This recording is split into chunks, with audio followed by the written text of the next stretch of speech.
venir remettre le prix à ces lauréats du Gobaton 2024. On applaudit très très fort encore le Premier ministre du Sénégal.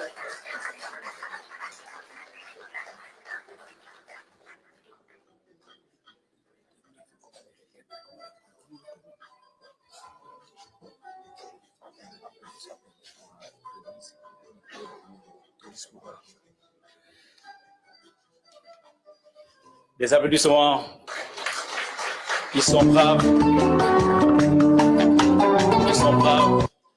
Sur 120 projets, 30 projets après la première sélection, 12 projets finalistes. Et aujourd'hui, ils sont les lauréats de la finale du Gobaton 2024. On les applaudit très, très, très, très fort. Monsieur le Premier ministre, restez avec nous et nous vous invitons à venir prononcer votre discours.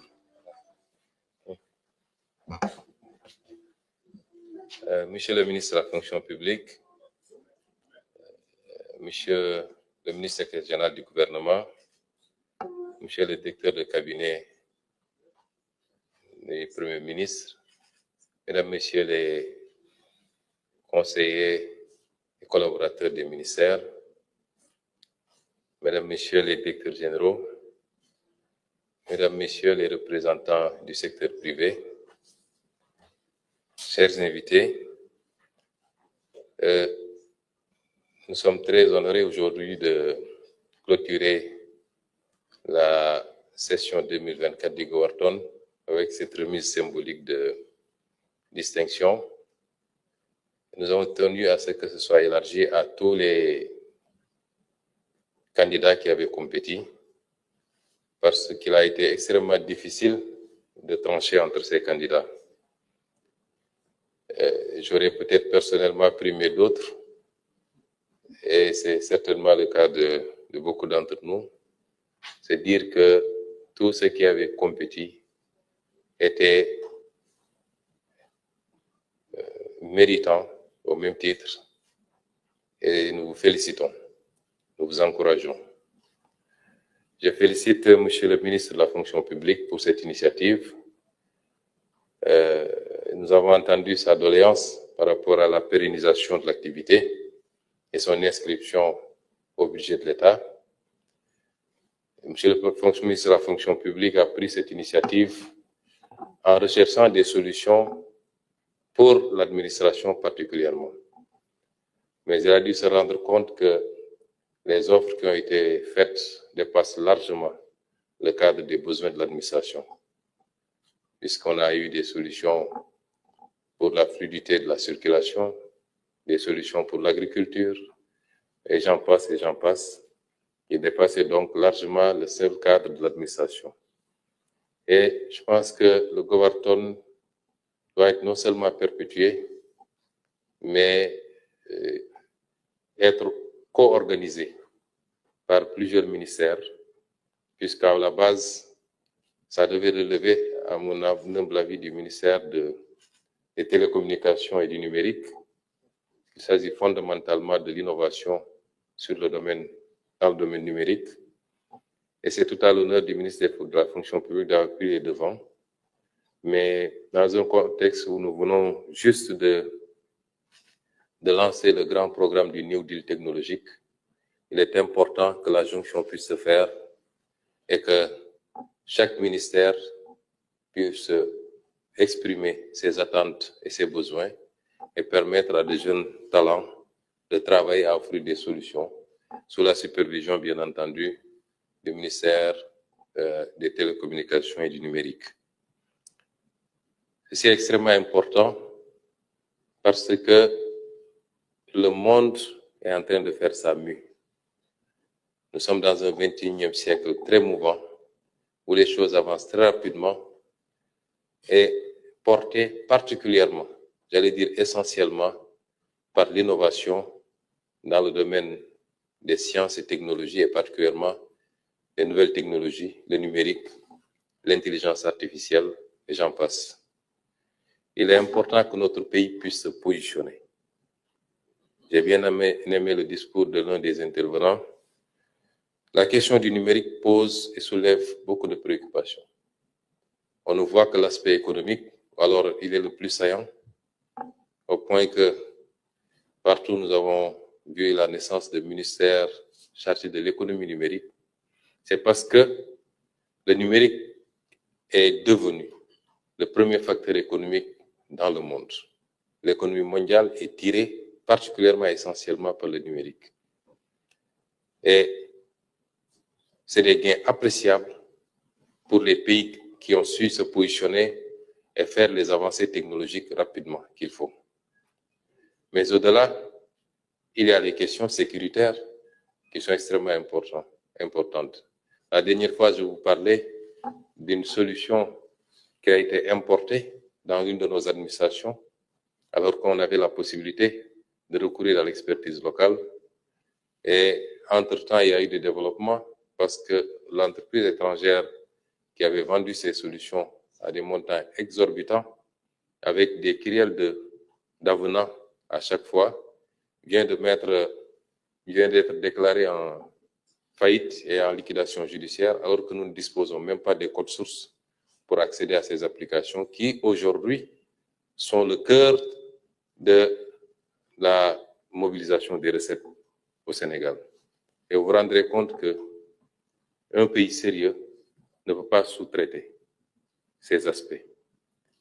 Et nous comptons beaucoup sur l'engagement des Sénégalais, et particulièrement des jeunes Sénégalais que vous êtes dans ces secteurs pour travailler à aider le pays à atteindre sa souveraineté numérique, mais à faire également des bons qualitatifs, à faire même ce qu'on appelle des sauts de mouton, des leapfrogging.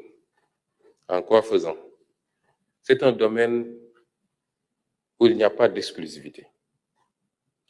C'est de la science, c'est de l'innovation, c'est de l'inventivité. Je me rappelle qu'il y a quelques années, l'Afrique avait été la première à offrir des solutions sur un petit aspect de la FinTech, notamment les transferts d'argent et les paiements par cette voie. Aujourd'hui, c'est devenu mondial et d'autres sont venus nous supplanter sur ce créneau. Ça veut dire qu'on a le potentiel et le talent pour innover et pour anticiper. Des pays que je ne vais pas citer ont pu faire ces sauts qualitatifs. Aujourd'hui, un grand pays qui, 30 ans en arrière, était à la traîne, a été le premier à offrir au monde des solutions sur la technologie de la 5G, devant toutes les puissances qu'on connaissait dans le domaine de l'innovation. Et ce pays vient de répliquer avec une offre extraordinaire en matière d'intelligence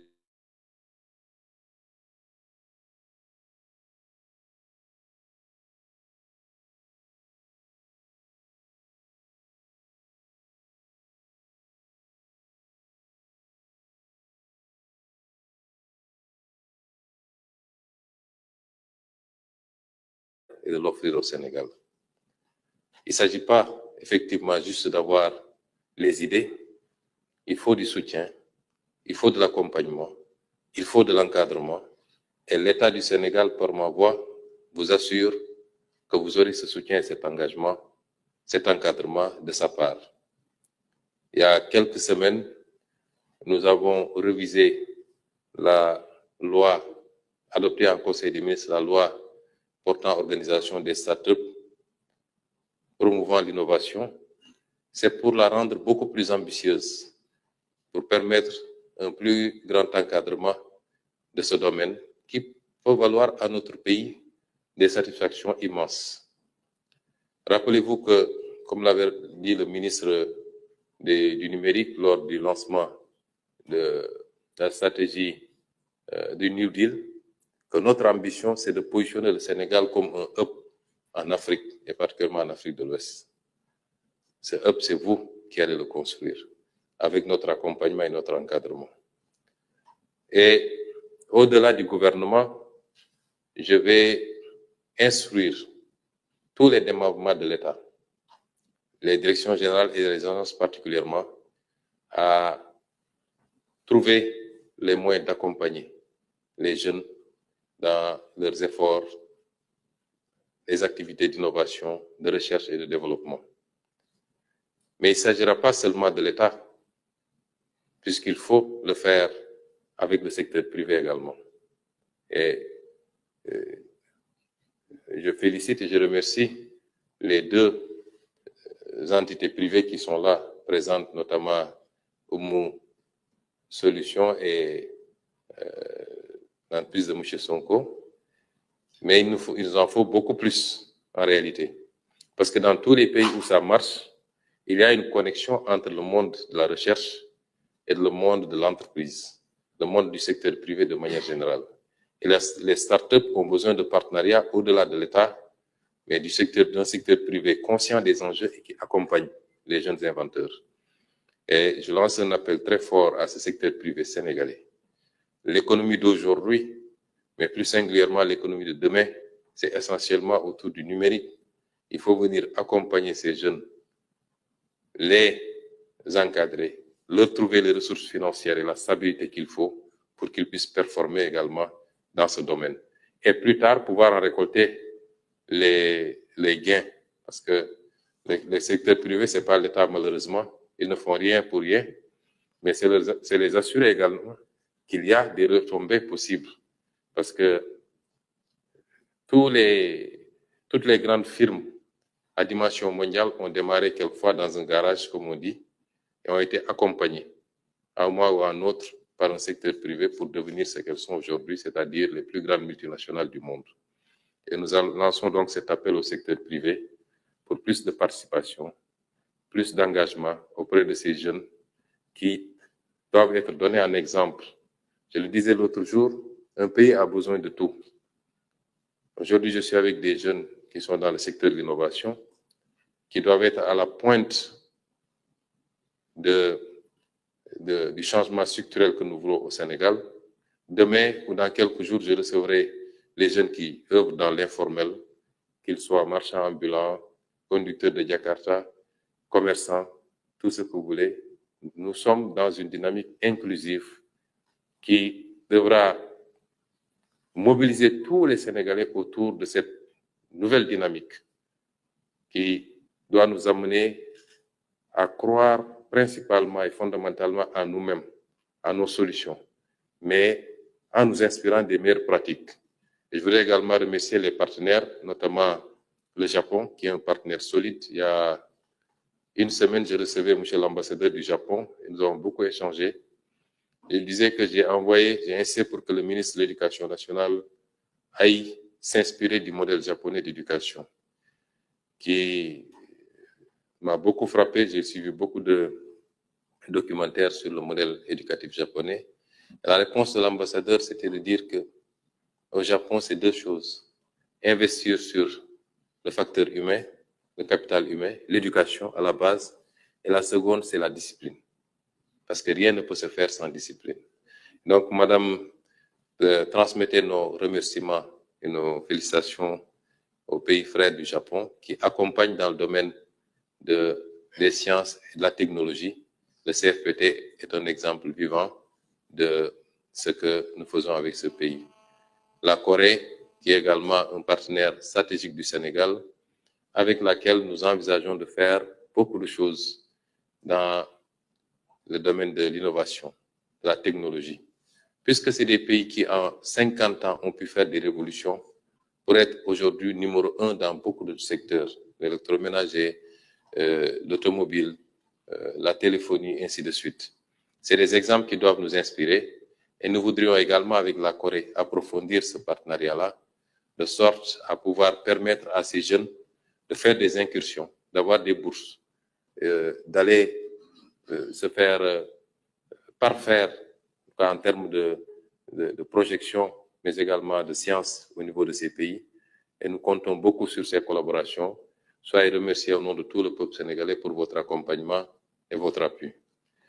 Je voudrais terminer, chers jeunes, en vous rassurant que vous aurez toujours, en tout cas sous le régime, sous la présidence de son Excellence, le président Bassirou Diomaye Diakhar Faye, et sous mon gouvernement, vous aurez toujours une oreille attentive, un accompagnement. Les prix qu'on a donnés aujourd'hui sont des prix symboliques. j'avais annoncé que, au-delà des 3 lauréats, la primature allait récompenser tous ceux qui avaient compétit. C'est un moyen pour nous de vous encourager davantage, de vous dire que vous ne serez pas seul, parce que ce que vous êtes en train de faire est de l'ordre de l'intérêt général. Et l'intérêt général doit être soutenu par l'État, quoi qu'il en coûte. Et nous sommes en train de travailler à mettre en place tous les dispositifs et tous les moyens qu'il faut pour faire de ce Sénégal ce hub qui a été décrété par son Excellence le Président de la République. Je vous remercie et vous donne rendez-vous pour la prochaine fois.